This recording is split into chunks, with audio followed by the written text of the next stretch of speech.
Hello बच्चों, कैसे हो आप सभी। जैसा कि आप सबको पता है कि बोर्ड्स के एग्ज़ाम की डेट जो है वो आउट हो चुकी हैं। तो हम क्लास 10th में फिजिक्स के जो कुछ टॉपिक्स हैं, जैसे कि इलेक्ट्रिसिटी है, मैग्नेटिज्म है और लाइट है, तो इनको भी हम थोड़ा बहुत रिवीजन कर लेते हैं। क्योंकि हमने टॉपिक्स तो पढ़ रखे हैं, बस एक बार रिवाइज कर लेना है, याद कर लेना है कि क्या क्या ये चीज़ें हमने पढ़ी हैं या नहीं है। क्योंकि एग्ज़ाम के पॉइंट ऑफ व्यू से ना, थियोरेटिकल पेपर बन रहा है आजकल, तो थियोरेटिकल पेपर में क्या है, थियरी भी हमको आनी चाहिए, न्यूमेरिकल्स भी आने चाहिए। लगभग 60-40 का रेशियो रहता है, 60% थियरी रहती है, 40% न्यूमेरिकल रहता है। तो चलो ठीक है, इलेक्ट्रिसिटी पहला चैप्टर बन जाता है, तो इसको हम लोग रिवाइज करते हैं। सबसे पहले हम बात करेंगे कि इसकी इलेक्ट्रिसिटी में इलेक्ट्रिक चार्जेस की। तो जैसा कि आपको दिख रहा है यहाँ पे एक प्लस और माइनस दो चार्जेस हैं यहाँ पे। तो इलेक्ट्रिक चार्ज होता क्या है? तो इलेक्ट्रिक चार्ज बेसिकली क्या है, फंडामेंटल पार्टिकल्स होते हैं। फंडामेंटल मतलब हम बोल सकते हैं कि किसी भी सब्सटेंस की इंट्रिंसिक मतलब उसमें छुपी हुई कुछ विशेषताएं हैं या क्वालिटी है। तो फंडामेंटल पार्टिकल्स होते हैं जो कि कुछ इफेक्ट्स दिखाते हैं, जैसे इलेक्ट्रिक और मैग्नेटिक। अब इलेक्ट्रिक और मैग्नेटिक जो इफेक्ट्स होते हैं ये भी सर्कमस्टेंसेस पे डिपेंड करते हैं, ठीक है। तो इलेक्ट्रिक चार्ज को हम इस तरीके से डिफाइन कर सकते हैं कि दीज आर इंट्रिंसिक और fundamental particles of substance which shows some effects like electric and magnetic under certain circumstances। ठीक है। तो इलेक्ट्रिक चार्ज की डेफिनेशन हमसे नहीं पूछी जाएगी, बट हमें पता होना चाहिए कि इलेक्ट्रिक चार्ज क्या होता है। अब यहीं पे हम बात करते हैं प्रॉपर्टीज ऑफ इलेक्ट्रिक चार्ज की। तो जैसा कि आपको डायग्राम में दिख रहा है कि यहाँ पे दो टाइप्स के चार्जेस गिवन है, एक पॉजिटिव है, दूसरा निगेटिव। तो सबसे पहली प्रॉपर्टी यही बनती है कि इलेक्ट्रिक चार्ज कैसे होते हैं, two types of electric charge, positive and negative. So electric charge कैसे होते हैं, इलेक्ट्रिक चार्ज में बी पॉजिटिव और negative. Second, static charge produce electric field. मतलब जब चार्ज रेस्ट पे होता है तो वो अपने अराउंड क्या जनरेट करता है, फील्ड जनरेट करता है, जिसको हम लोग क्या बोलते हैं, इलेक्ट्रिक फील्ड। तो ये देखो, ये क्या है, इलेक्ट्रिक फील्ड लाइंस है, ये जो दिख रही है ना हमको, ये क्या है, these are electric field lines. अब कोई भी चार्ज, जैसे मान लो ये एक चार्ज है, अभी ये एक पॉजिटिव टेस्ट चार्ज लिया हमने, तो ये क्या करेगा, अपने अराउंड एक रीजन क्रिएट कर देता है, ठीक है, जिसको हम लोग क्या बोल रहे हैं यहाँ पे, उस रीजन को हम लोग बोल रहे हैं इलेक्ट्रिक फील्ड। ठीक है। तो ये अपने अराउंड क्या क्रिएट कर रहा है, एक रीजन क्रिएट कर रहा है, जिसको हम लोगों ने क्या बोला है यहाँ पे, इलेक्ट्रिक फील्ड बोला हुआ है। और उसमें क्या करता है, ये अट्रैक्शन या रिपल्सन जैसी प्रॉपर्टीज को शो करता है। ठीक है। तो कोई भी चार्ज जब रेस्ट की कंडीशन में होता है तो वो केवल क्या जनरेट करता है, इलेक्ट्रिक फील्ड जनरेट करता है। इलेक्ट्रिक फील्ड कैसी क्वांटिटी होती है, तो ये एक वेक्टर क्वांटिटी होती है। हमने पढ़ा होगा क्लास 9th में स्केलर एंड वेक्टर क्वांटिटीज, यानी फिजिकल क्वांटिटीज को हम दो पार्ट में कैटेगराइज कर सकते हैं, scalar quantities and vector quantities, right. तो इलेक्ट्रिक फील्ड कैसी क्वांटिटी है, एक वेक्टर क्वांटिटी है। अब वेक्टर क्वांटिटी क्या होती है, जिनमें डायरेक्शन भी होता है और मैग्नीट्यूड भी होता है, और साथ में ये क्या ओबेस करते हैं, laws of vector algebra. It means कि वेक्टर को ऐड करने के, वेक्टर को सब्ट्रैक्ट करने के अपने कुछ रूल्स होते हैं जिनको फॉलो करते हैं। तो जो भी ऐसी फिजिकल क्वांटिटीज हैं जो डायरेक्शन रखती हैं, जो मैग्नीट्यूड रखती हैं और जो लॉज ऑफ वेक्टर अलजेब्रा को फॉलो करते हैं, उनको ही हम क्या बोलते हैं, वेक्टर क्वांटिटी, राइट। तो इलेक्ट्रिक फील्ड कैसी क्वांटिटी होती है, वेक्टर क्वांटिटी होती है। ये कहां पे क्रिएट होती है, जब भी चार्ज रेस्ट में होता है तो ये अपने अराउंड एक फील्ड क्रिएट कर देता है। अब ये जो फील्ड होता है ये एक इमेजिनरी फील्ड है, ऐसा नहीं कि हमको दिखता है, ठीक है। इलेक्ट्रिक फील्ड हमें दिखता नहीं है, बट ये फील तब होता है जब कोई भी दूसरा चार्ज हम इसके पास लेके आते हैं। यानी अगर मान लो कोई भी एक, जैसे हमने टेस्ट चार्ज की बात करी थी, हमने क्या बोला, इसके अराउंड इसने अपना एक रीजन क्रिएट कर लिया है।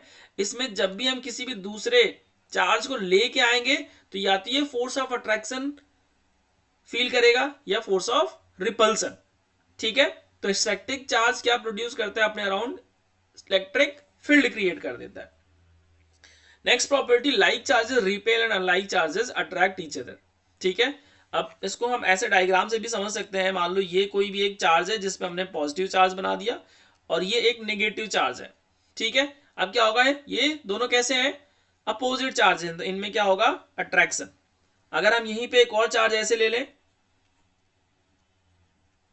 निगेटिव निगेटिव, तो क्या होगा, इनमें रिपल्सन। तो जो लाइक चार्जेस होते हैं वो क्या करते हैं, एक दूसरे को रिपेल करते हैं, और जो अनलाइक चार्जेस होते हैं वो क्या करते हैं, एक दूसरे को अट्रैक्ट करते हैं। ठीक है, इसमें कोई प्रॉब्लम नहीं है, ये हमने पढ़ा हुआ है, हम बस एक रिवीजन कर रहे हैं ताकि हम चीजों को याद रख सकें। ठीक है, तो इलेक्ट्रिक चार्ज कैसा होता है, मे बी पॉजिटिव नेगेटिव होता है। इलेक्ट्रिक फील्ड क्रिएट होती है जब हम स्टैटिक चार्ज की बात कर रहे हैं, तो उसके अराउंड एक रीजन क्रिएट कर लेता है जिसको हम लोग बोल रहे हैं इलेक्ट्रिक फील्ड। इलेक्ट्रिक फील्ड कैसी क्वांटिटी होती है, वेक्टर क्वांटिटी होती है। ठीक है, प्लस चार्ज से इलेक्ट्रिक फील्ड ओरिजिनेट होती है, इलेक्ट्रिक फील्ड लाइंस हम बोल सकते हैं कि जनरेट होती हैं, और नेगेटिव पे जाके टर्मिनेट हो जा रही है। लाइक चार्जेस क्या करेंगे, रिपेल करेंगे, और अनलाइक चार्जेस क्या करेंगे, अट्रैक्ट करेंगे। ठीक, नेक्स्ट बहुत इंपॉर्टेंट है यूनिट ऑफ चार्ज। तो जैसा कि हम सबने पढ़ा है कि यूनिट ऑफ चार्ज क्या होता है, कूलम। ठीक है, इसको हम लोग कैपिटल सी से रिप्रेजेंट करते हैं, कूलम। ये याद रखना बहुत इंपॉर्टेंट है, क्योंकि क्या होता है, जो 1 मार्क्स से क्वेश्चन आते हैं ना, उसमें कभी कभी पूछ देते हैं what is the unit of electric charge. ठीक है, तो ये हमको पता होना चाहिए। एसआई यूनिट जरूर याद रखना, एसआई यूनिट है इसकी कूलम। ठीक है, इलेक्ट्रिक चार्ज की जो एसआई यूनिट होती है उसको हम लोग बोलते हैं कूलम। ठीक, नेक्स्ट इलेक्ट्रिक करंट। अब हमने अभी चार्ज के बारे में पढ़ा था कि फंडामेंटल प्रॉपर्टीज होती हैं या पार्टिकल्स होते हैं, फंडामेंटल पार्टिकल्स होते हैं। ठीक है, जो कि क्या करते हैं, इलेक्ट्रिक फील्ड या मैग्नेटिक फील्ड या क्रिएट करते हैं, सर्कमस्टेंसेस पे डिपेंड करता है। तो इलेक्ट्रिक करंट क्या होता है भाई, तो उन्हीं फंडामेंटल पार्टिकल्स के मूवमेंट की वजह से क्या जनरेट होता है, इलेक्ट्रिक करंट। अब फंडामेंटल पार्टिकल केवल क्या है, मूव कर रहे हैं, यानी हमारे positive charge negative charge move कर रहे हैं, ऐसा नहीं है कि वो रैंडमली मूव करते रहते हैं तो उनकी वजह से इलेक्ट्रिक करंट हमेशा प्रोड्यूस होता है। नहीं, वो एक प्रॉपर डायरेक्शन में या प्रॉपर सेटअप में मूव करते हैं। ठीक है, तो हम लोग बोलते हैं rate of flow of electric charge is known as electric current. अब rate of flow of electric charge क्या बोल दिया हमने यहाँ पे भाई, rate of flow of electric charge का मतलब हो गया कि चार्ज मूव कर रहा है विद रिस्पेक्ट टू टाइम। ठीक है, rate of flow of charge. ठीक है, इसको जब हम मैथमेटिकली लिखते हैं तो कैसे लिखते हैं, चार्ज डिवाइडेड बाई टाइम। ठीक है, so this is basically our electric current. Electric current is equal to charge divided by time. चार्ज कोई भी हो सकता है ना, पॉजिटिव नेगेटिव बोल सकते हो आप। अभी हम समझेंगे कि पॉजिटिव चार्ज मूव करता है या नेगेटिव चार्ज मूव करता है। ठीक है, अब इसको हम लिखते हैं I is equal to Q by t. ठीक है, तो ये बहुत सिंपल है, I is equal to q divided by t. ठीक है, अब देखो चार्ज की प्रॉपर्टीज भी होती है क्या, quantization of charge. Quantization of charge क्या होता है कि इलेक्ट्रिक चार्ज जो होता है ये हमेशा इंटीग्रल ऑफ या ये मल्टीपल ऑफ इंटीजर्स में ही फॉर्म हमेशा पाया जाता है। लाइक हमेशा जब भी आप इसको फाइंड आउट करोगे तो ये हमेशा किस में होगा, इंटीजर्स के मल्टीपल में ही होगा। ठीक है, सो क्यू इज इक्वल टू हम लोग क्या लिखते हैं यहाँ पे, एन ई। यहाँ पे एन किसको बिलोंग करेगा, इंटीजर को, और इंटीजर हमको पता है क्या होते हैं, बताओ भाई। इंटीजर तो प्लस माइनस 1 भी होगा, ठीक है, प्लस माइनस 2 भी होगा, अप टू इन्फिनिटी तक जाता है ये। ठीक है, तो जो भी हमारा इलेक्ट्रिक चार्ज है वो किसमें होगा, मल्टीपल ऑफ इंटीजर्स रहता है। तो आई जी इक्वल टू क्यू इंटू ई लिखते हैं हम यहां से। ठीक है, अब जरा इसमें हम क्यू की वैल्यू पुट करके देखें तो क्या हम लिख सकते हैं, I is equal to q की जगह पे n e divide by t. तो ये भी एक इंपॉर्टेंट फॉर्मूला बन जाता है जब हमसे number of charge find out करने के लिए बोल देगा। यानी बोल देगा किसी वायर में मान लो 2 एम्पियर का करंट फ्लो कर रहा है फॉर 1 सेकेंड। ठीक है, तो नंबर ऑफ चार्ज कितने फ्लो हुई ये अपने को फाइंड आउट करना है, तो यहां से हम फाइंड आउट कर सकते हैं। तो अगर हम n को लिखना चाहें यहां से, तो n इज इक्वल टू आई को हम t से मल्टीप्लाई करेंगे डिवाइड बाई ई। तो ये हमको मिल जाएगा यहां से नंबर ऑफ इलेक्ट्रिक चार्ज जो हमारा फ्लो कर रहा होगा। ठीक है, ये बहुत इंपॉर्टेंट है, इसको ध्यान रखना। इलेक्ट्रिक करंट क्या होता है, तो rate of flow of electric charge is basically known as electric current. Mathematically इसको हम लोग लिखते हैं चार्ज डिवाइड बाई टाइम।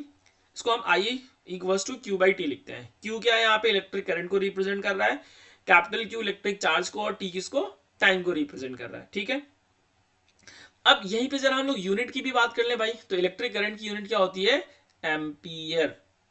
अच्छा, एक डिबेट का क्वेश्चन बन जाता है कि इलेक्ट्रिक करंट हमारा स्केलर क्वांटिटी या वेक्टर क्वांटिटी है। ये कमेंट में बताना आप, और क्यों है इसका भी एक्सप्लेनेशन हम लोग समझेंगे। ठीक है, so next conventional direction of electric current. अब देखो स्टार्टिंग में क्या हुआ था कि प्रोटॉन की डिस्कवरी और इलेक्ट्रॉन की डिस्कवरी में थोड़ा सा गैप था। प्रोटॉन यानी पॉजिटिव चार्ज की डिस्कवरी हमने पहले कर ली थी, और इलेक्ट्रॉन की डिस्कवरी जो है वो 19th सेंचुरी में जाके जे थॉमसन ने किया था। तो इनिशियली हमें इलेक्ट्रॉन के बारे में नहीं पता था, तो हम लोग क्या मानते थे कि जो हमारा पॉजिटिव चार्ज है यही मूव करता है, बट एक्चुअल में इलेक्ट्रॉन के मूवमेंट से हमारा करंट जनरेट होता है। बट हमने थियरी पहले ही सब कुछ लिख लिया था कि भाई पॉजिटिव चार्ज, क्योंकि इलेक्ट्रॉन की डिस्कवरी तो हुई नहीं थी उस समय, तो पॉजिटिव चार्ज के बेसिस पे ही हम लोगों ने बोल दिया कि हमारा जो करंट है वो कैसे मूव कर रहा है भाई, पॉजिटिव चार्ज मूव कर रहा है, यानी पॉजिटिव चार्ज के मूवमेंट की वजह से इलेक्ट्रिक करंट जनरेट हो रहा है। तो उसकी डायरेक्शन हम लोगों ने क्या रखी, पॉजिटिव टू नेगेटिव टर्मिनल। ठीक है, सो current is considered to be flow from positive to negative terminal. So what is positive and negative terminal? तो हम लोगों ने सेल देखा होगा, ठीक है, या बैटरी देखी होगी। जो घर में सेल होता है ना, AA, AAA, तो इसमें यहाँ पे लिखा होता है प्लस, यहाँ पे लिखा होता है माइनस। ठीक है, तो जब भी इसको किसी भी सर्किट में हम जोड़ते हैं तो इलेक्ट्रिक करंट डायरेक्शन क्या लेके चलते हैं, पॉजिटिव टू नेगेटिव। ठीक है, देखो इसमें ये एक बैटरी लगा रखी है हम लोगों ने यहाँ पे, ठीक है, ये पॉजिटिव टर्मिनल हुआ, ये कैसा हुआ हमारा नेगेटिव टर्मिनल। तो इलेक्ट्रिक करंट की डायरेक्शन क्या हो गई, ये रेड वाला जो दिख रहा है ना अपने को, this is the conventional direction of electric current. ठीक है, कन्वेंशनल का मतलब क्या हो गया, हम लोग पहले से ये मान के चल रहे हैं ना, जैसे बोलते हैं कन्वेंशनल एनर्जी, जिसको हम लोग बोलते हैं परंपरागत। ठीक है, कन्वेंशनल रिसोर्सेज, जिसको हम लोग मान के चल रहे हैं भाई, तो वही चीज है यहाँ पे कन्वेंशनल डायरेक्शन ऑफ करंट की। ठीक है, so what is the conventional direction of electric current, positive to negative, but direction of flow of electron क्या होता है, हमेशा नेगेटिव टर्मिनल से पॉजिटिव टर्मिनल पे रहता है। ठीक है, तो बस इतना ध्यान रखो कि जो हमें करंट की डायरेक्शन लेनी है वो हमेशा पॉजिटिव टर्मिनल से नेगेटिव टर्मिनल की तरफ ही लेके चलनी है। ठीक है, next, what is potential difference. जैसा कि अब हम सब में पोटेंशियल अलग अलग होता है, तो सब में पोटेंशियल डिफरेंस है, बट यहाँ पे हम फिजिक्स में कैसे पोटेंशियल डिफरेंस को डिफाइन कर रहे हैं यहाँ पे, तो हम चार्जेस की बात कर रहे थे, राइट। अब देखो ये क्या है, मान लेते हैं एक हमारे पास में ये पॉजिटिव टेस्ट चार्ज है प्लस, इसने अपने अराउंड क्या जनरेट किया था, एक फील्ड जनरेट किया था जिसको हम लोगों ने बोला था इलेक्ट्रिक फील्ड है। अब मैं कोई भी एक चार्ज यहाँ पे रखूं, बताओ क्या इस चार्ज पे कोई भी फोर्स होगा, नहीं, क्यों, क्योंकि ये इसके इलेक्ट्रिक फील्ड से बाहर है। जैसे इस चार्ज को मैं यहां पे लेके आऊंगा, क्या ये फोर्स एक्सपीरियंस करेगा, बिल्कुल करेगा। अगर ये पॉजिटिव हुआ तो फोर्स ऑफ रिपल्सन होगा, ठीक है, अगर ये निगेटिव हुआ तो फोर्स ऑफ अट्रैक्शन होगा, राइट। तो अब मैं बोलूं कि अगर इसके इलेक्ट्रिक फील्ड में मुझे किसी भी चार्ज को लेके आना है, मान लो मैं यहां से लेके आ रहा हूं, तो इसको मैं बोल रहा हूं इन्फिनिटी, इन्फिनिटी से मैं किसी एक पॉइंट, इस वाले पॉइंट पे लेके आ रहा हूं, तो मैं बोल रहा हूं इसको, ये पॉइंट कैसा है, पी। तो मुझे चार्ज को इन्फिनिटी से पॉइंट पी पे लेके आना है, ठीक है, तो लेके आना है तो मुझे कुछ वर्क डन करना पड़ेगा, ठीक है, और बहुत स्लोली स्लोली लेके आना है ताकि इसमें कोई भी वेलोसिटी अचीव ना हो जाए। यानी हमें क्या करना है, इसमें काइनेटिक एनर्जी की वैल्यू को टेंड कराना है किधर, जीरो की तरफ।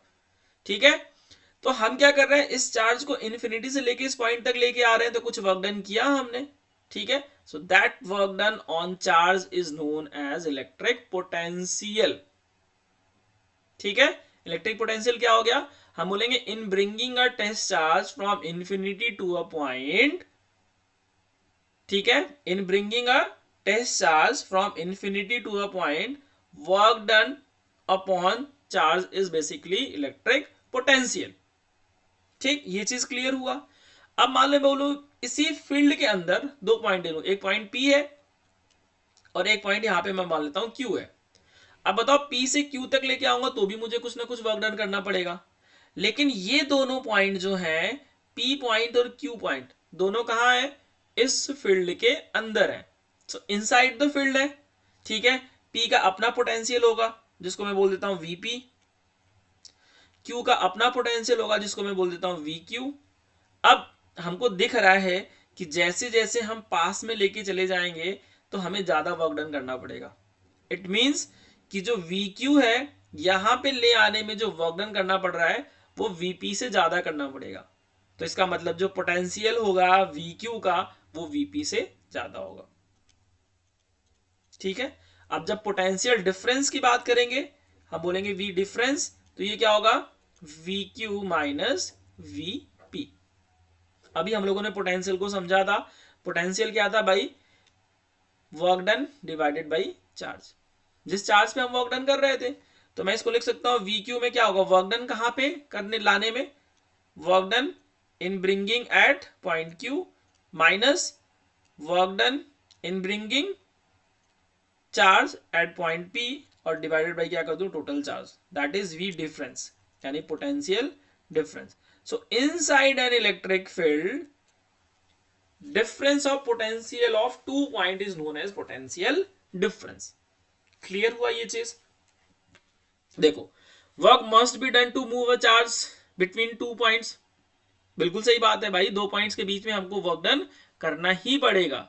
तो उनके बीच का जो डिफरेंस है that is potential difference, right? So work divided by charge is our potential, और दो पॉइंट्स की बात कर रहे थे तो उनके बीच का डिफरेंस क्या हो जाएगा, पोटेंशियल डिफरेंस। ठीक है, कोई क्लियर, कोई कंफ्यूजन नहीं है इसमें? ठीक। नेक्स्ट, कुछ सर्किट सिंबल्स हैं जो हम यूज करते हैं। लाइक सबसे पहले बैटरी की बात करें तो देखो, बैटरी को हम क्या है, हमेशा इस तरीके से नहीं बनाते ना। हम क्या करते हैं, दो टर्मिनल्स बनाते हैं। इसकी लेंथ ज्यादा होती है, इसको हम लोग बोलेंगे हाई टर्मिनल, और ये क्या हो गया हमारा, लो पोटेंशियल और हाई पोटेंशियल। तो ये टर्मिनल जो है ये, इसको हम लोग बोल रहे हैं क्या, ये हाइयर पोटेंशियल पे है, ये लोअर पोटेंशियल पे है, प्लस और माइनस। तो ये तो हो गया सेल के लिए यूज करते हैं। जब बैटरी की बात बोलते हैं तो कॉम्बिनेशन ऑफ मल्टीपल सेल्स, तो ये हमारा किसका सिंबल बन जाता है, बैटरी का। ठीक। Next, switch. तो देखो, स्विच कहीं कहीं पे इस तरीके से यूज होता है। ठीक, ये ओपन स्विच है, जैसे इसको हम क्लोज कर देंगे तो बोलेंगे स्विच कैसी हो गई हमारी, क्लोज हो गई। बल्ब, बल्ब कैसे यूज करते हैं हम, मतलब यूज क्या करते हैं, हमें ड्रॉ करना है, बल्ब कुछ इस तरीके से बनता है। ये क्या बन गया, बल्ब ना। हम लोग यूज करते हैं एलईडी बल्ब्स यूज करते हैं, तो इस तरीके से हम डायग्राम में इसको रिप्रेजेंट करते हैं।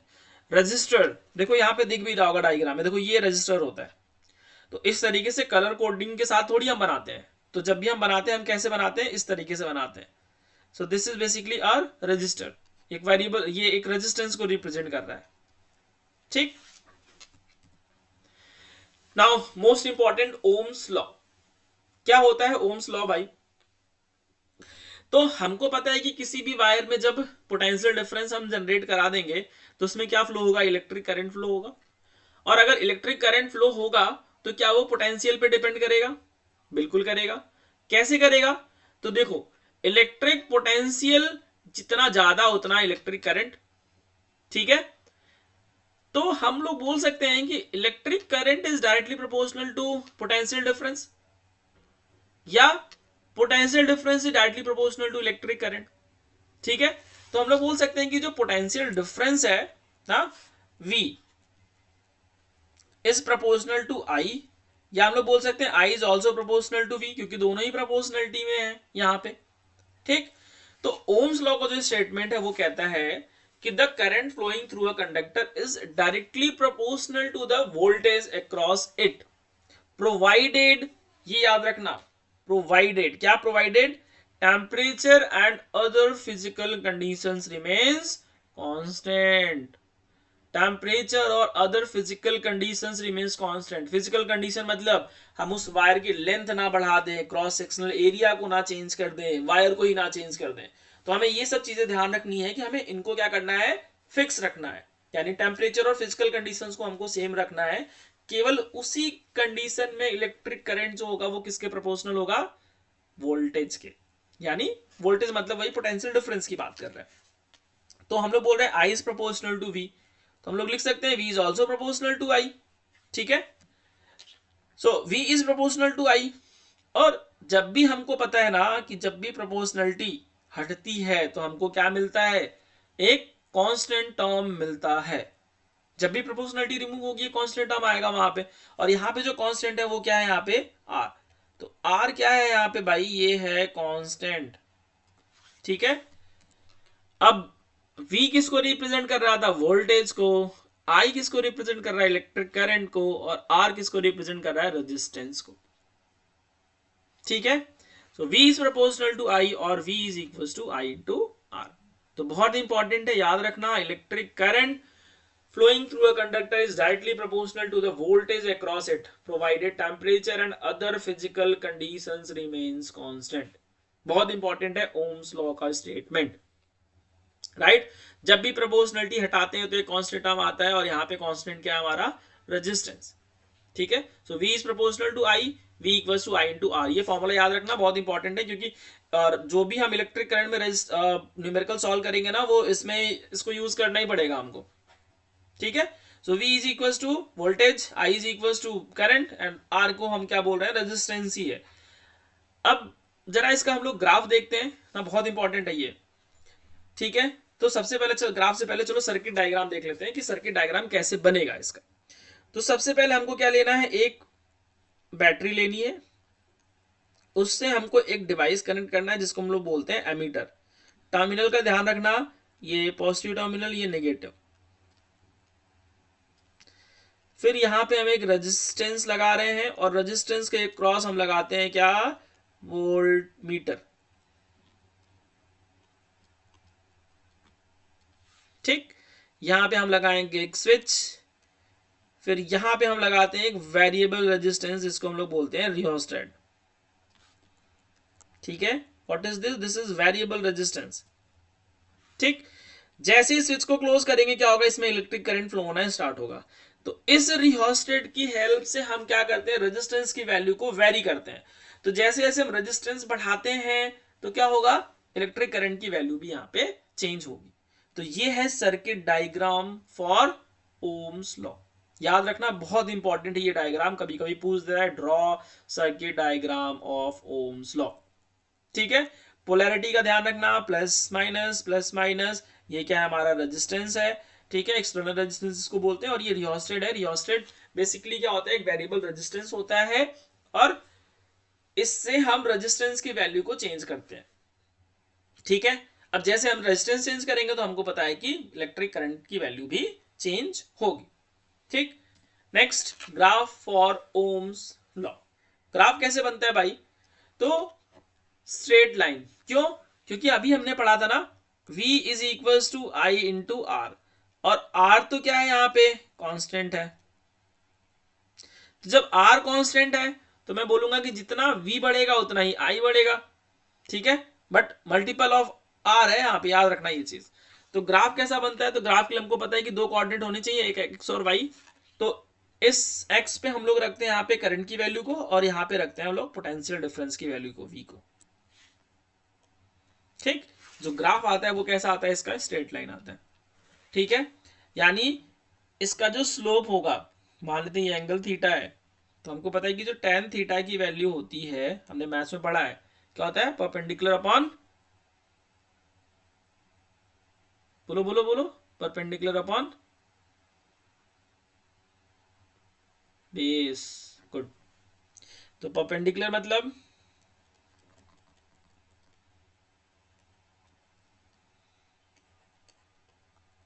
V डिवाइड बाई I, और tan थीटा क्या है, यहाँ पे स्लोप की बात कर रहा है, तो इक्वल्स टू क्या हो गया, स्लोप। तो हम लिख सकते हैं यहां से कि V is equals to, sorry, V upon I is equals to constant, और इसी कांस्टेंट को हम लोग क्या बोल रहे हैं, resistance. So V is equals to I into R, ठीक है। सो V equals to I into R। तो ये ग्राफ कैसा आता है, इसका हमेशा स्ट्रेट लाइन आता है। अच्छा, ओम्स लॉ का जो ग्राफ आता है वो कैसा आता है, स्ट्रेट आता है। तो यहां पे हम बात करते हैं किसकी, कंडक्टर्स की। तो कंडक्टर्स को हम इसके बेसिस पे भी कैटेगराइज करते हैं कि ओमिक कंडक्टर है या नॉन ओमिक कंडक्टर है। तो ओमिक कंडक्टर क्या होता है, ओमिक कंडक्टर होता है जो ओम्स लॉ को फॉलो करता है, और नॉन ओमिक क्या होता है, जो ओम्स लॉ को फॉलो नहीं करता, ठीक। तो ओमिक कंडक्टर जो ओम्स लॉ को फॉलो करते हैं, नॉन ओमिक कंडक्टर जो ओम्स लॉ को फॉलो नहीं करते हैं, ठीक है। बट यहाँ पे हम क्या है, हमारे कोर्स में तो सारे ओमिक कंडक्टर ही हैं, तो सारे केसेस हमें वही लेके चल रहे हैं। तो ग्राफ कैसा बनेगा, हमेशा स्ट्रेट लाइन का। अब हमने अभी कांस्टेंट टर्म की बात कर रहे थे, कांस्टेंट टर्म क्या था हमारा, रेजिस्टेंस। अब ये रेजिस्टेंस होता क्या है, तो देखो हमारी लाइफ में भी बहुत से रेजिस्टेंस होते हैं ना, हर्डल्स हैं। तो उसी तरीके से जब चार्ज हमारा मूव कर रहा होता है तो उसके रास्ते में भी बहुत से क्या होते हैं, हर्डल्स होते हैं, जिनको हम क्या बोलते हैं, रेजिस्टेंस। ठीक है। अब रेजिस्टेंस का काम क्या होता है कि इलेक्ट्रिक करंट के फ्लो को रोकना। ठीक है, जैसे हमारे लाइफ में हर्डल्स होते हैं, वो क्या करते हैं, हमारे रिदम को, हमारे फ्लो को रोकने का काम करते हैं, हमें पीछे ढकेलने का काम करते हैं। तो उसी तरीके से वायर में भी क्या होता है, हर्डल्स होते हैं जो इलेक्ट्रिक चार्ज को मूव करने ही नहीं देना चाहते। ठीक है, उन्हीं को हम क्या बोलते हैं यहाँ पे, रेजिस्टेंस। तो जितना ज्यादा रेजिस्टेंस होगा उतना कम इलेक्ट्रिक करंट फ्लो करेगा, क्योंकि रेजिस्टेंस को हटाने में ही सारी एनर्जी लग जाएगी। ठीक है। सो व्हाट इज रेजिस्टेंस, तो हम लोग बोल सकते हैं कि, मतलब ऐसे जनरली हम इसको डिफाइन कर सकते हैं कि इट इज ऑब्स्ट्रिकल्स और it is collision between charges that opposes flow of electric current. अब रेजिस्टेंस कैसे जनरेट हो रहा है, तो हमको पता है कि भाई चार्जेस ही हैं यहाँ पे, पॉजिटिव नेगेटिव चार्जेस हैं। तो नेगेटिव पॉजिटिव चार्ज में कोलिजन हो रहा होगा, नेगेटिव नेगेटिव चार्जेस में कोलिजन हो रहा होगा। तो इनके कोलिजन की वजह से ही क्या जनरेट होता है, इसमें रेजिस्टेंस। ठीक है, उसी को तो ओवरकम करना पड़ता है, तभी तो हमारे हीटिंग इफेक्ट्स भी आता है, वो अभी हम आगे समझेंगे। So what is resistance basically, तो resistance opposes the flow of electric current. ठीक है। इसकी जो एसआई यूनिट होती है वो क्या होती है, ओम्स। और ये सिंबल बहुत फेमस है, हमने पढ़ा भी है।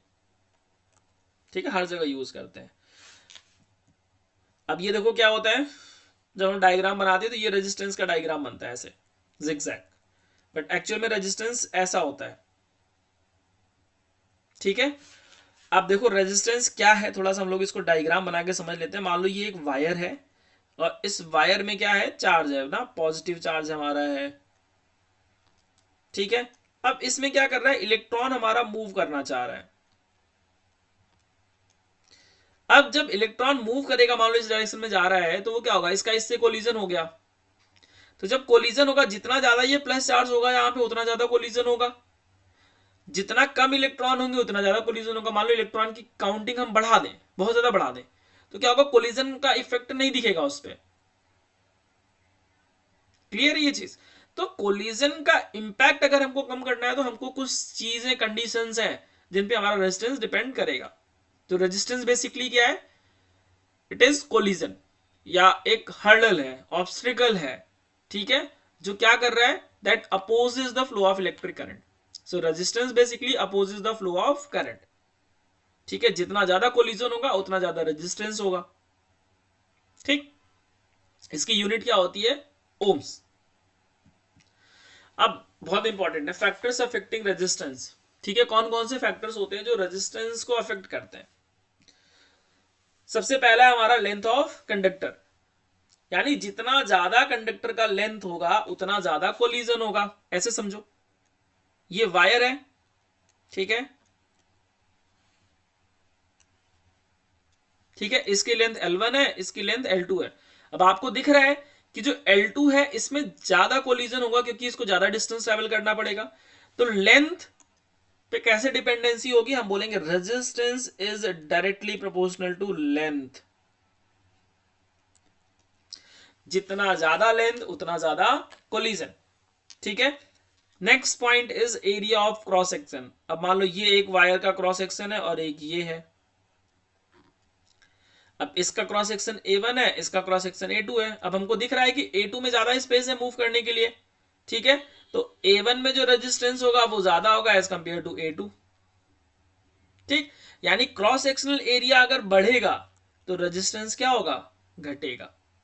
ठीक, so area of cross section पे डिपेंडेंसी कैसे हुई, हम बोलेंगे R is inversely proportional to area of cross section. ठीक है, तो रेजिस्टेंस लेंथ के डायरेक्टली प्रोपोर्शनल है, रेजिस्टेंस क्रॉस सेक्शनल एरिया के इनवर्सली प्रोपोर्शनल है। जितना ज्यादा क्रॉस सेक्शनल एरिया उतना कम रेजिस्टेंस, जितना ज्यादा लेंथ उतना ज्यादा रेजिस्टेंस। ठीक, नेक्स्ट मटेरियल। मटेरियल मतलब, अब आयरन ले लो, एल्यूमिनियम ले लो, या गोल्ड ले लो, तो गोल्ड में क्या होगा, रेजिस्टेंस कम होगा, एल्यूमिनियम में रेजिस्टेंस ज्यादा होगा as compare to gold, copper में रेजिस्टेंस कम होगा एज कंपेयर टू एल्यूमिनियम। ठीक है, बट एल्यूमिनियम सस्ता भी है। ठीक है, तो मटेरियल की प्रॉपर्टी पे भी डिपेंड करता है हमारा रेजिस्टेंस। ठीक, अब इस जरा इसको हम लोग बोलते हैं, मान लो ये इक्वेशन 1 है और इसको हम लोग बोल देते हैं इक्वेशन 2, दोनों को कंबाइन करते हैं। तो देखो हमको मिलता है यहां से R is proportional to L upon A। ठीक है, अब प्रपोर्शनलिटी जब भी हम हटाते हैं तो हमको क्या पता है, कांस्टेंट टर्म मिलता है, तो हम बोलेंगे R is equals to rho L upon A। ये जो रो होता है इसी को हम लोग बोलते हैं क्या, रजिस्टिविटी।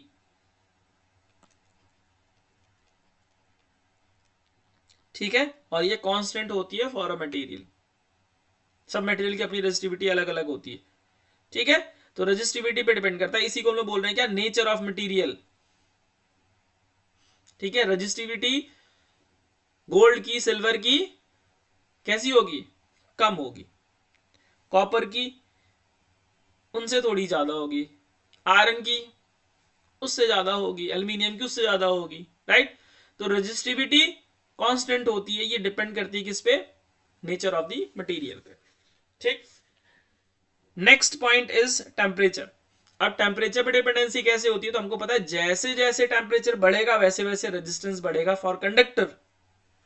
तो resistance is directly proportional to temperature, जितना ज्यादा टेम्परेचर उतना ज्यादा रेजिस्टेंस, जितना कम टेम्परेचर उतना कम रेजिस्टेंस। ठीक है, तो ये चार फैक्टर हैं जिन पे हमारा रेजिस्टेंस डिपेंड करता है। पहला है length of the conductor, length of conductor पे कैसे डिपेंडेंसी होती है भाई, तो डायरेक्टली प्रोपोर्शनल, जितना ज्यादा लेंथ उतना ज्यादा रेजिस्टेंस, जितना कम क्रॉस सेक्शनल एरिया उतना ज्यादा रेजिस्टेंस, इनवर्सली प्रोपोर्शनल, यानी जितना ज्यादा क्रॉस सेक्शनल एरिया उतना ज्यादा क्या होगा, उतना कम रेजिस्टेंस होगा। मटेरियल यानी रेजिस्टिविटी पे डिपेंड करेगा, टेम्परेचर, जितना ज्यादा टेम्परेचर उतना ज्यादा रेजिस्टेंस, जितना कम टेम्परेचर उतना कम रेजिस्टेंस। तो यहां से एक फॉर्मूला निकल के आया था, उसको याद रखना आप, R is equals to rho L upon A। ठीक है, where rho is resistivity constant, length, area और ये रेजिस्टेंस। ठीक,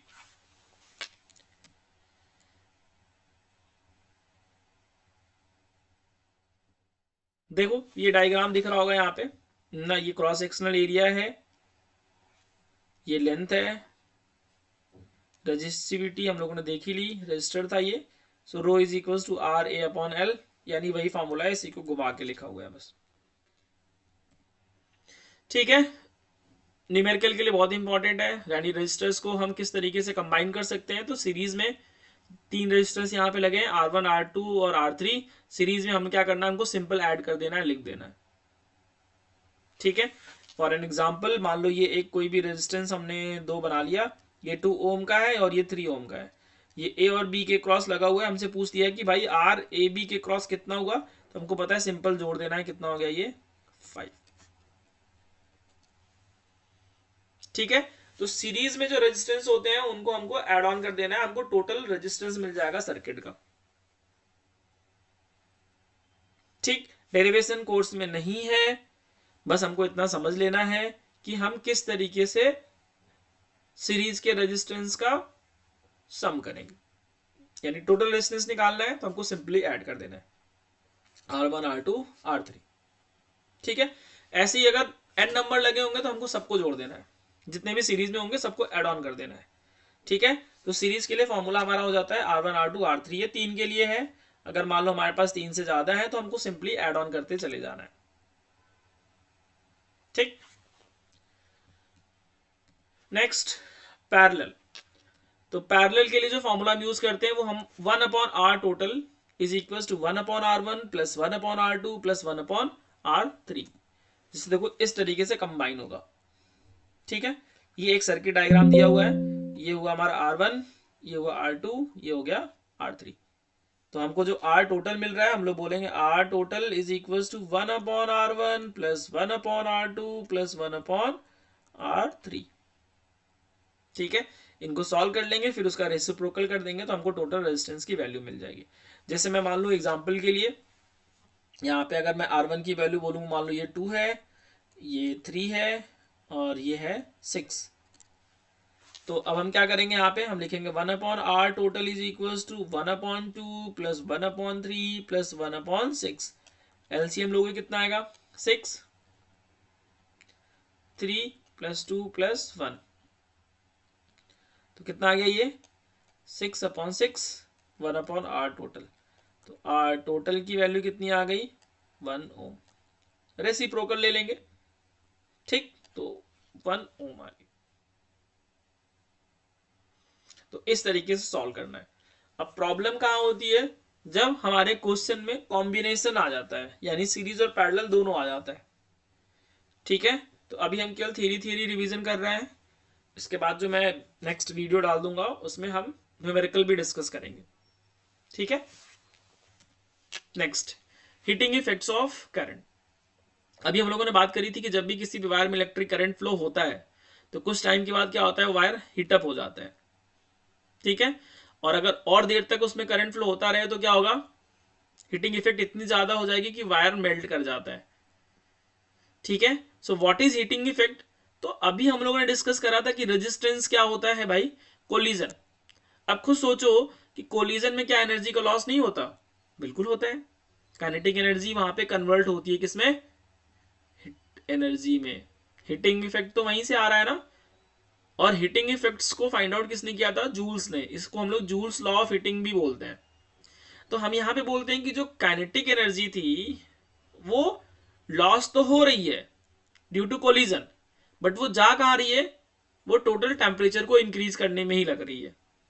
ठीक है, so when electric current flows through a conductor and production of heat, यानी वहां पे क्या प्रोड्यूस हो रहा है, heat, that is caused by electron colliding with atoms, यानी इलेक्ट्रॉन पॉजिटिव चार्ज से कोलाइड कर रहा है, converting electrical energy into thermal energy. तो वहीं से हमारी क्या हो रही थी, जो एनर्जी थी वो कन्वर्ट हो गई किसमें, थर्मल एनर्जी।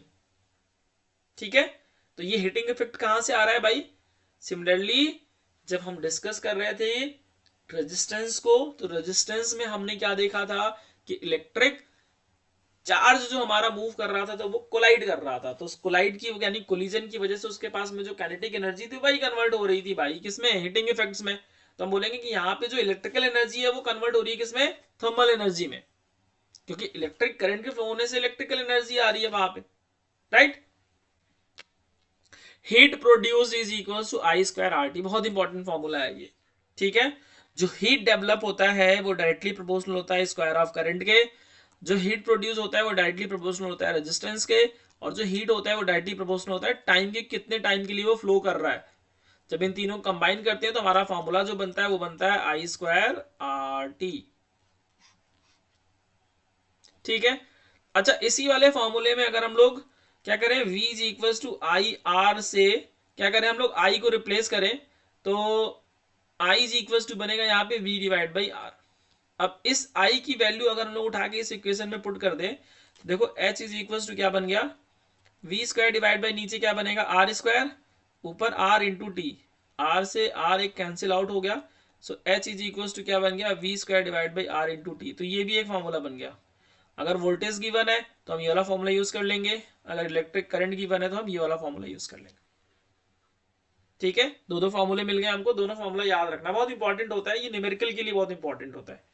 तो what is heating effects of current, तो हम बोलेंगे when electric current flows through a conductor and production of heat caused by electron collides with atom, basically that is conversion of electrical energy into thermal energy, this is our heating effects of current. बहुत important भी है, heating effects होना भी चाहिए ना, नहीं भी होना चाहिए, दोनों ही चीजें हैं। कहां कहां होना चाहिए कहां कहां नहीं होना चाहिए, इस पे हम डिस्कस करते हैं। तो जब भी मान लो हमने हाउस होल्ड में जब भी वायरिंग करी हुई है घर में, अगर उसमें हीटिंग इफेक्ट ज्यादा जनरेट हो रहा होगा तो फिर तो वो हमारे काम का है नहीं, हमको बार बार चेंज करना पड़ेगा। बट कुछ अप्लायंसेस जैसे कि अभी ठंडी का टाइम चल रहा है तो हम लोग इलेक्ट्रिक हीटर यूज करते हैं, तो इलेक्ट्रिक हीटर में क्या हीटिंग इफेक्ट्स की वजह से ही तो काम कर रहा है। अगर हीटिंग इफेक्ट्स ना हो वहां पे तो क्या होगा, वो हीटर काम ही नहीं करेगा। ठीक है, तो आयरन है, हम लोग प्रेस करते हैं कपड़े, तो वहां भी क्या हीटिंग इफेक्ट्स ही है वो बेसिकली, बल्ब ग्लो करता है। ठीक है, नेक्स्ट पढ़ लेते हैं हम लोग applications of heating effects. Electric bulb, electric heater और आयरन। तो देखो बल्ब, यहां भी क्या है हीटिंग इफेक्ट्स ही है। इलेक्ट्रिक हीटर, ठीक है, और आयरन, ये सब क्या है application of heating effect. Next electric power. So what is electric power? So power is rate of which electrical energy is used. यानी जिस रेट से हमारी इलेक्ट्रिकल एनर्जी कंज्यूम हो रही है यानी यूज हो रही है, that is basically electric power. अब देखो पावर क्या होता है, तो हम लोग बोलेंगे पावर इज इक्वल टू, हमने पढ़ा था work done divide by time in class 9th। ठीक है, तो हम लोग इलेक्ट्रिक पावर की जब हम बात कर रहे हैं तो इलेक्ट्रिक पावर को हम लोग बोल सकते हैं क्या, इलेक्ट्रिकल एनर्जी